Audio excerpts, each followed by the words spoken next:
Okay, we have our clutch on and our pulley.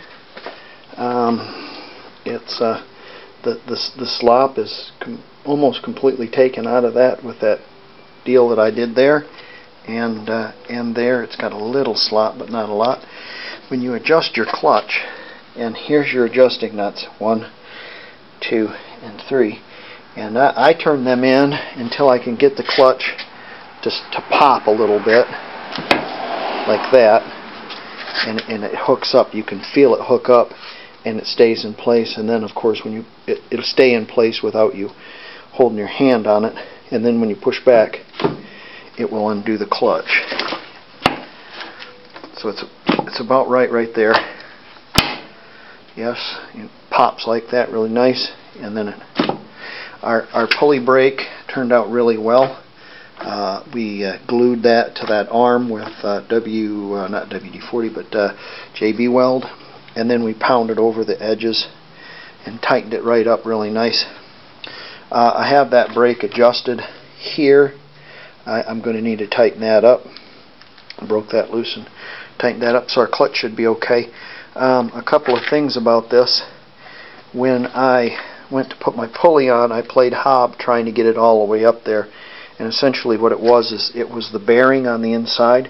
I had greased it and I had run it around and stuff, and the bearing, the rollers came out like this, so I had to take a plastic stick and push them all up inside, kind of so I could slip the whole thing over the race. So you might want to watch out for that. I know that bearing is oiled through the engine, but I also put some grease on it just to help it, and that's what made that happen. The cap there, we put our cap on and used a little sealant around there. It has a nut on there. When I tightened it all the way up, the keyway did not match up with me tightening it all the way up, and I had to actually loosen it up just a tick in order to put the keyway through it.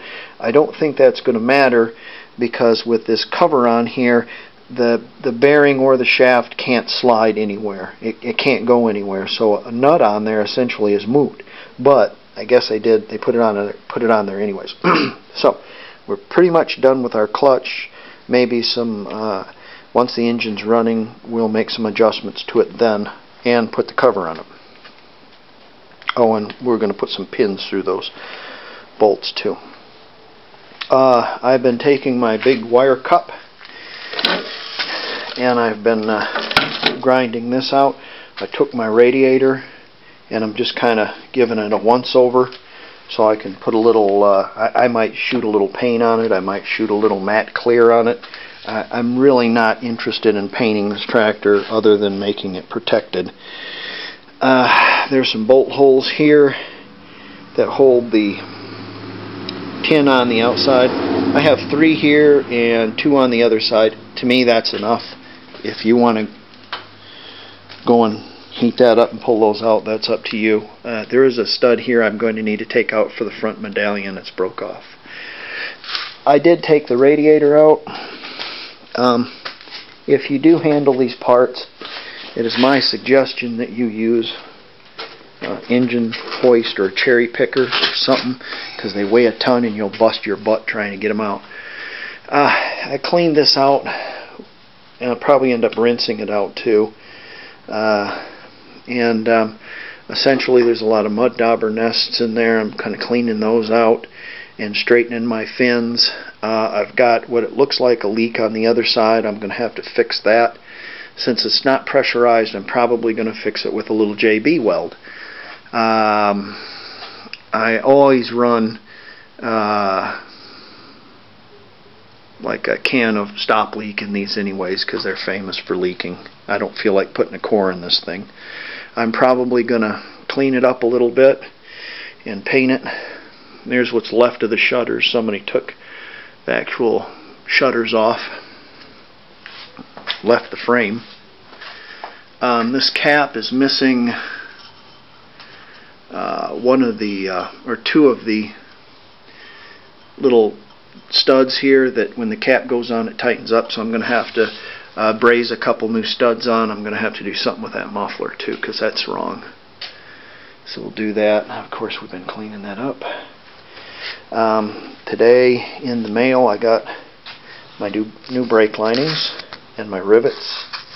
And what I'm going to do is I'm going to take some JB weld and I'm going to put it on the outside of that shoe that I cleaned up and glue the lining to it as well as rivet it. As you can see, I welded both of those on either side because sometimes they separate. Cleaning them up, I don't know, I got new shoes on it. That's about all the farther I'm going to go. I might hit it with the wire cup and I might throw some matte clear on it just to take and protect them a little bit, I guess. My pipe broke off the radiator. I'm going to cut this end because it's pretty weak, and I'm going to use the end that's a lot more solid. And I'm going to heat this up and I'm going to bend it so it has a 90 degrees so it goes into my radiator. Then I'll use that and I'll show you what that looks like. I took the generator mount off. This is a mess. I don't like it. The other one, yeah, you can't see it because it's in the way. Right there. I guess I can make that work. I'll have to look at it and see. Once I get an alternator. I'm going to put an alternator on this. So I've got some hose, so I'm going to cut a new piece of hose for that. So that's where we're at now. So next video I'll show you my brake shoes lined, and I'll show you my brake together. Probably going to keep that off until I get the engine together. That way the fan, I can put this together with the fan. It can all fold together because there's going to be a fan shroud there. It didn't have a fan shroud on it, so I've got a fan shroud ordered for it, and I'm going to put that on there. But you can't get the fan shaft through there. Okay, phone's ringing, so I better go.